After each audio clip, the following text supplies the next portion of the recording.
സുവേന്ദു അധികാരിയെ പ്രശംസിച്ചുകൊണ്ട് മീരാ ഭട്ടാചാര്യ എന്ന് പറയുമ്പോൾ പ്രേക്ഷകരിലേക്ക് അന്തരിച്ച കമ്മ്യൂണിസ്റ്റ് നേതാവ് ബുദ്ധദേവ് ഭട്ടാചാര്യയുടെ ഭാര്യയാണ് മീരാ ഭട്ടാചാര്യ.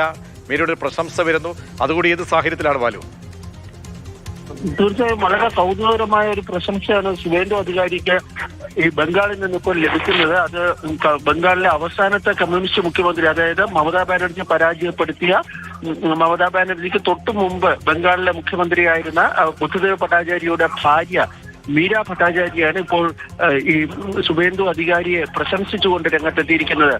ഒരു പ്രാദേശിക ചാനലിന് നൽകിയ അഭിമുഖത്തിലാണ് മീരാ ഭട്ടാചാര്യ സുവേന്ദുവിനെ പ്രകീർത്തിച്ചിരിക്കുന്നത്. അവർ പറഞ്ഞത് ഈ തെരഞ്ഞെടുപ്പ് വാഗ്ദാനങ്ങൾ വളരെ ചെറിയ കാലയളവിനുള്ളിൽ, അതായത് സ്ത്രീകൾക്ക് യാത്രാ സൗകര്യം ഉൾപ്പെടെ ഉള്ളവ ചെറിയ കാലയളവിനുള്ളിൽ നൽകിയ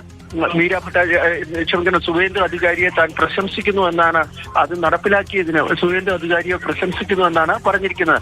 പക്ഷെ ഈ അഭിമുഖത്തിൽ തന്നെ ബംഗാളിൽ ഇടതു പാർട്ടികൾ തിരിച്ചുവരവിന്റെ പാതയിലാണ് എന്നും പാർട്ടിയുടെ പുതിയ തലമുറ, അതായത് യുവതലമുറ പാർട്ടിയെ കെട്ടിപ്പടുക്കുന്നതിനുള്ള, CPM-നെ കെട്ടിപ്പടുക്കുന്നതിനുള്ള ശ്രമങ്ങൾ നടത്തുന്നുണ്ട് എന്നും മീരാ ഭട്ടാചാര്യ പറയുകയും ചെയ്തിട്ടുണ്ട്.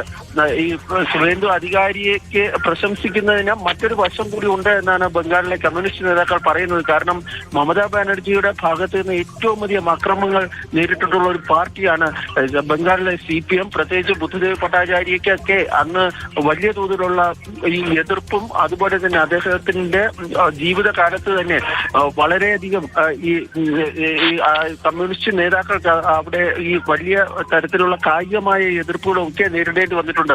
അതിന്റെ കൂടി പശ്ചാത്തലത്തിലാകാം ഒരുപക്ഷെ മീരാ ഭട്ടാചാര്യ ഇപ്പോൾ ഈ സുവേന്ദു അധികാരിയെ പ്രശംസിച്ച് രംഗത്തെത്തിയിരിക്കുന്നത്.